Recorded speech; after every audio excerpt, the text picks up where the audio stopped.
Selamat siang sahabat-sahabat dan jemaat yang saya cintai, yang saya kasihi, yang sekarang ini sedang berada di rumah atau dalam berbagai macam aktivitas di mana harus terpaksa keluar rumah. Bagaimana sikap kita menghadapi new normal yang dikenal dengan kebiasaan baru? Saya ingin menghubungkannya dengan satu bagian firman Tuhan yang terdapat di dalam Injil Matius pasal yang kelima ayat 13 sampai dengan ayat 16 yang berkata sebagai berikut. Kamu adalah garam dunia. Jika garam itu menjadi tawar, dengan apakah ia diasinkan? Tidak ada lagi gunanya selain dibuang dan diijak orang. Kamu adalah terang dunia. Kota yang terletak di atas gunung tidak mungkin tersembunyi.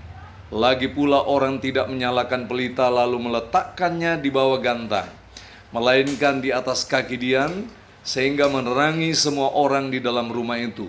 Demikianlah hendaknya terangmu bercahaya di depan orang, supaya mereka melihat perbuatanmu yang baik dan memuliakan Bapamu yang di surga.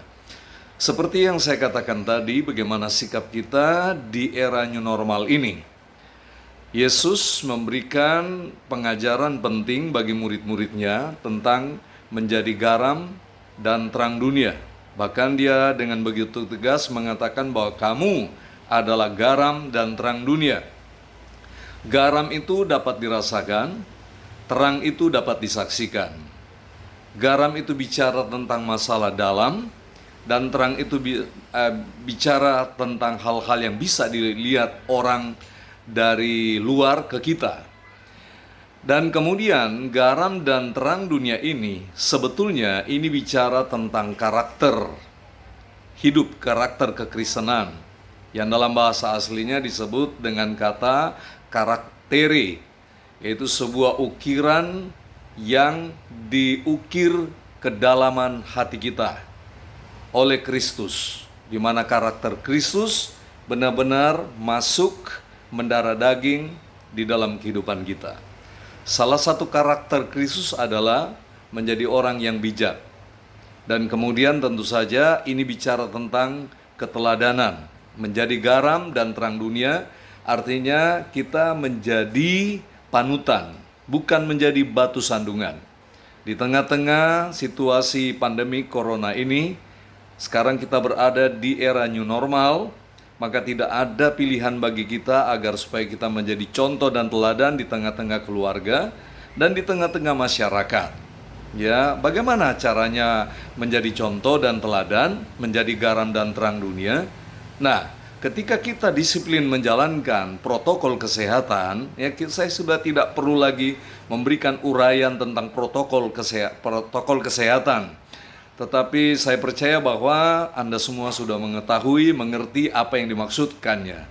Ketika Anda berada di lingkungan Anda, di luar rumah, di jalan, di gang, ketika ada kerumunan orang, hindarkanlah diri dari kerumunan itu, jaga jarak, pakai masker, jaga kebersihan, dan berbagai macam tuntutan dari protokol kesehatan.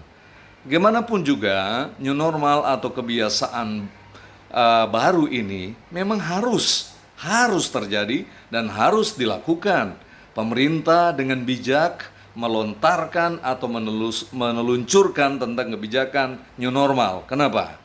Karena bagi saya munafik kalau kita mengatakan bahwa kita tetap tinggal di rumah. Tidak mungkin, pasti ada saja kesibukan yang harus kita jalankan di luar rumah. Nah, untuk itu protokol kesehatan harus digunakan, yaitu pakai masker, jaga jarak, cuci tangan dengan dengan sabun dan air yang mengalir, dan kemudian hindarilah kerumunan.